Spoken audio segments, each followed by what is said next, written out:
अस्सलाम वालेकुम नाजरीन, मैं हूं जावेद बागेट और आप देख रहे हैं इदारिया न्यूज़। नाजरीन, आज हमारा मौजू इस्लामाबाद की बजाय रावलपिंडी है, क्योंकि रावलपिंडी में कुछ ऐसी एक्टिविटीज़ हो रही हैं जो आवाम तक पहुंचानी बहुत ज़रूरी हैं।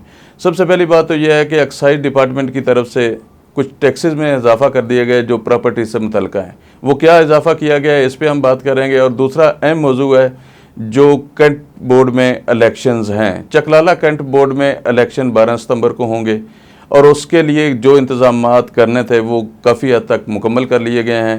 इस पे भी आज हम बात करेंगे कि वहाँ पे क्या इलेक्शन की गहमा गहमी है और कितनी नशिस्तों पर इलेक्शन हो रहे हैं और उसके लिए क्या कुछ सामान दरकार है और सामान वसूल किया गया या नहीं किया गया, इस पे आज हम बात करेंगे।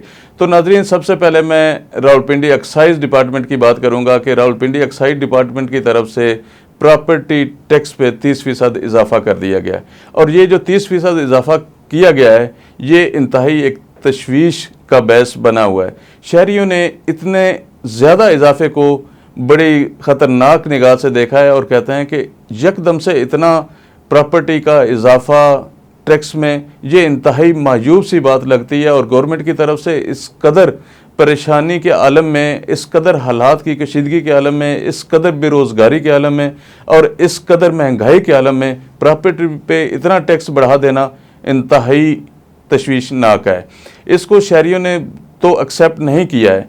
वो कहते हैं कि अगर इतना टैक्स यकदम से बढ़ा देंगे तो हमारे कारोबार नहीं है, हमारे मामलात इस कदर गंभीर हैं, बेरोज़गारी है, जो कारोबार है वो ना होने के बराबर हैं, तो हम ये टैक्सेस किस तरह से देंगे, ये हमारे लिए मुमकिन नहीं होगा। लेकिन इन सारी बातों के बावजूद महकमा एक्साइज रावलपिंडी में 30,000 के करीब नोटिस जारी किए हैं, जिसमें उन्होंने इनको बर वक्त टैक्स अदा करने का लिखा है और कहा है कि ये टैक्स आपको हर सूरत अदा करने पड़ेंगे। और इसमें जो टैक्स के इजाफे के हवाले से बात है तो उस पर जो रावलपिंडी महकमा एक्साइज है उसने जो मौक़िफ़ इख्तियार किया है वो ये कहते हैं कि हमने एक नया सर्वे करवाया है।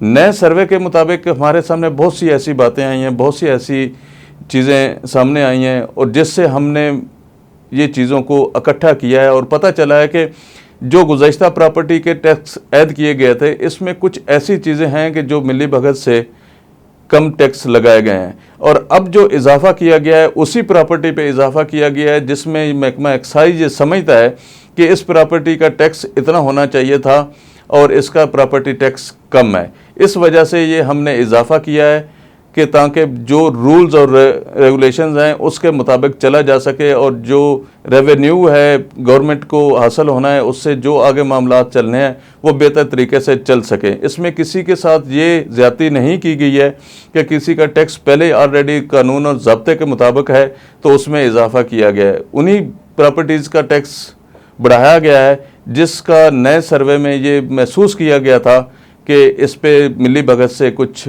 टैक्स कम किया गया है। तो दूसरी बात जो बड़ी अहम है, बड़ी गहमा गहमी है, इलेक्शन का दौर है, कैंट बोर्ड में इलेक्शंस चल रहे हैं। तो कैंट बोर्ड जो चकलाला है, चकलाला कैंट बोर्ड जो है उसमें 12 सितंबर को इलेक्शन होने जा रहे हैं, जिसका सामान जो पोलिंग के लिए इस्तेमाल होना है वो कैंट बोर्ड के अमले ने वसूल कर लिया है। और वो सामान वसूल करने के बाद एक इलेक्शन का बाकायदा प्रोसेस शुरू हो गया है कि ये महसूस हो रहा था कि पहले पता नहीं बलदियाती इंतखाबात की तरफ पे जो चीज़ें चल रही थी या हो रही थी तो क्या ये कैंट बोर्ड के इलेक्शन मुमकिन होंगे या नहीं होंगे, एन मौका पे पता नहीं क्या फ़ैसला किया जाना है या क्या फ़ैसला होना है, उस पर भी बात चल रही थी। तो नाजरीन, ये बात अब सामने आ गई है कि चकलाला कैंट बोर्ड में 12 सितंबर को इलेक्शन है। चकलाला कैंट बोर्ड की 10 नशिस्तें हैं। 10 नशिस्तों के लिए 143 पोलिंग स्टेशन बनाए गए हैं जिसमें ये इलेक्शन होने हैं। कहा यह जाता है कि इस इलेक्शन के दौर में या इस तरह की गहमा गहमी में कुछ खतरात महसूस किए जा रहे थे कि दोनों सब पार्टियों की तरफ से कुछ ऐसी चीज़ें बाज़ दफ़ा सामने आई थी जिसमें ये तसव्वुर किया जा रहा था कि शायद इलेक्शन इल्तवा का शिकार हो जाए या कोई ऐसी चीज़ें सामने ना हों। लेकिन हालात ने करवट ली है और इलेक्शन को इलेक्शन ही तस्वर किया गया है और इलेक्शन अब बिल्कुल करीब आ गए हैं। 12 सितंबर को इलेक्शन होने जा रहे हैं। 10 नशिस्तें हैं। 10 नशिस्तों के लिए 79 उम्मीदवार मैदान में हैं जो ये इलेक्शन लड़ेंगे और अपने इसमें तमाम सियासी जमातों के अलावा आज़ाद उम्मीदवार भी इलेक्शन लड़ रहे हैं जो ये समझ रहे हैं कि वो अपने वार्ड की खिदमत बेहतर तरीके से कर सकते हैं, अपने वार्ड के लोगों को जो मसाइल हैं उनको बेहतर तरीके से हल कर सकते हैं। नाज़रीन, इसमें कोई शक नहीं है, जब तक बलदियाती इदारे बहाल नहीं होंगे, बलदियाती मामलात नहीं होंगे, तो निचली सतह पर जो इलेक्शन की एक बात है वो मुकम्मल नहीं होगी, तो हालात जो हैं वो बदलेंगे नहीं। हालात हमेशा उसी वक्त बदलते हैं जब निचली सतह पर मामलात तय होते हैं, निचली सतह पर काम होता है, तो वो निचली सतह के जो नुमाइंदे होते हैं वो ये समझ रहे होते हैं। अब ये वार्ड्स के जो भी मेंबर वार्ड होगा, बोर्ड होगा, उसको ये पता होगा कि उसके हलके में क्या हो रहा है, किस तरह से वो मामलात चल रहे हैं, हमारे यहाँ रहने वालों के लिए क्या मसाइल है, पानी है, सड़कें हैं, गलियाँ हैं, नालियाँ हैं, उनकी मुरम्मत किस तरह से हो रही है, किस तरह से करवानी है, उन्होंने इसको आगे किस तरह से लेके चलना है, वो सारी बातें वो समझते हैं और वो अच्छी तरीके से आगाह कर सकते हैं। लेकिन एक दो चीज़ें ऐसी हैं जिनका जिक्र करना बहुत ज़रूरी है। सियासी जमातें हमेशा से बरसगद इक़्तिदार होती हैं, तो उसमें जो आज़ाद उम्मीदवार होते हैं वो ये समझ रहे होते हैं कि शायद उनकी बात ना सुनी जाए। लेकिन आज का जो दौर है, आज की जो सियासत है, उसमें आज़ाद उम्मीदवार अगर कामयाब हो जाता है तो मैं समझता हूँ सियासी जमात से ज़्यादा वैल्यूएबल वो होता है, क्योंकि उसकी वैल्यू इसलिए ज़्यादा होती है कि वो जिस जमात के साथ भी जाता है वो उसका बड़ा वज़न होता है। वो ये समझ रहा होता है कि अगर मैं आज़ाद हैसियत से ही रहूँगा तो शायद उसकी वैल्यू नहीं, लेकिन उसने कोई ना कोई किसी न किसी सियासी जमात से वाबस्तगी इख्तियार करनी होती है या अपनी हमदर्दियाँ उनके साथ ज़हर करनी होती है। अगरचे वो उस जमात में नहीं भी जाता, बाकायदा तौर पे ऐलान नहीं भी करता, लेकिन वो उस जमात के साथ काम करने को तैयार हो जाता है।